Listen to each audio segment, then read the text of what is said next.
রাত্রে মানুষ যখন ঘুমে যায়, তোমার বিবি যখন ঘুম যায়, তোমার ছেলে যখন ঘুম যায়, তুমি নিশি রাত্রে ঠান্ডা পানি দিয়ে ওযু বানিয়ে নামাজের মুসল্লায় বসে তুমি আবার যখন ডাক দাও, রব্বুল আলামিন, পৃথিবীর কোনো মানুষ আমার গুনাহ সম্পর্কে জানে না, তুমি আমার গুনাহ সম্পর্কে জানো।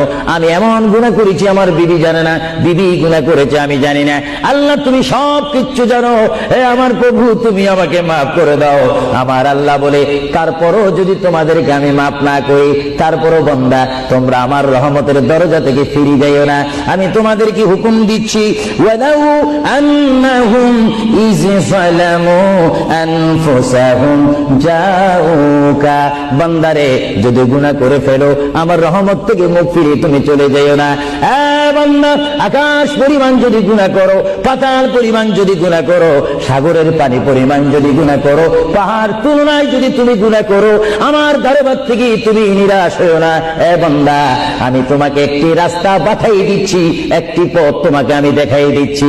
সেই পথটি কোন পথ তোমরা জানো? ওয়ালাউ আন্নাহুম ইয যালামু আনফুসাহুম জাউকা, বান্দারে যখন তোমরা বরবাদ হয়ে যাবে তখন তোমাদেরকে একটা পথ আমি তোমাদেরকে দেখাই দিলাম, সেই পথটির নাম হচ্ছে আমার রাসূলের মদিনা। জুড়ে বলেন সুবহানাল্লাহ। বান্দা, আমার নবীর দরবারে গিয়ে কেঁদে